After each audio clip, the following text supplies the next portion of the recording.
we need to come up with something like, for you, there should be a mission statement to get started on it.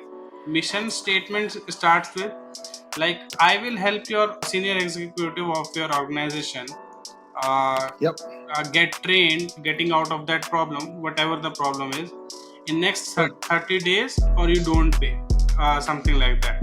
So this is kind of a mission statement we need to come. So you don't need to explain a lot to individual. They'll just get an basic idea, okay, this is what this guy does, and you put that statement on everywhere. Like, this is, I will help you achieve this without doing this. Like, for example, I'll help Derek.